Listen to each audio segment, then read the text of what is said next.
Dans un entretien à la Provence, Jane Birkin a abordé l'élaboration de son album Oh, pardon tu dormais, dans lequel elle parle de sa fille Kate Barry, décédée en 2013. Une période difficile qui lui a inspiré deux chansons. En 2013, Jane Birkin a traversé la plus douloureuse des épreuves avec la mort de sa fille, Kate Barry.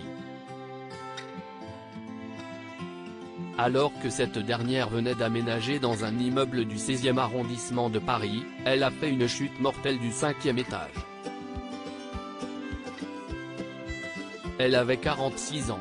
Ses obsèques, qui ont eu lieu le 19 décembre 2013 en l'église Saint-Roch à Paris, avaient vu de nombreuses personnalités faire le déplacement pour lui rendre un dernier hommage.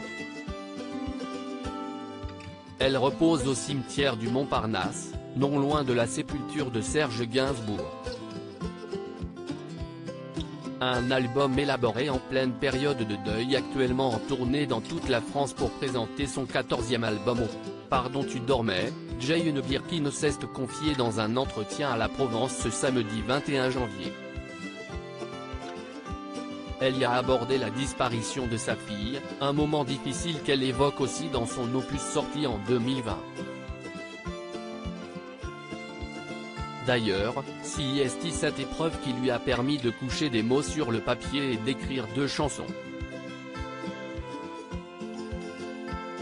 On a commencé par les chansons les plus dures que j'avais écrites dans mon agenda quand j'étais à Lyon et que j'étais extrêmement abattue à cause de la mort de Kate, a-t-elle tout d'abord expliqué. Cet objet anodin qui a tout déclenché. Et de poursuivre, j'étais passé par une pharmacie où il y avait une petite trousse avec tout ce qu'il faut pour les ongles des pieds. Et ça m'a rappelé Kate, qui était la seule personne au monde que je connaissais qui faisait autant attention à ses pieds délicats. Un moment qui l'avait sidérée à tel point qu'elle était rentrée à l'hôtel en larmes.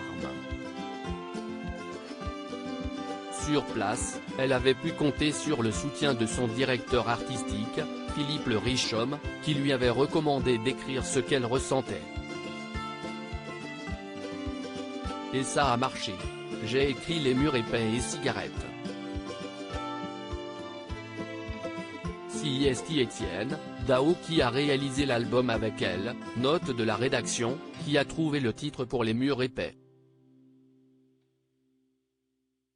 Il comprenait tout à fait l'horreur que c'était d'aller au cimetière et d'imaginer ce qui se passe au-dessous, a-t-elle confié. À lire aussi, Jane Birkin se confie avec émotion sur la disparition tragique de sa fille Kate.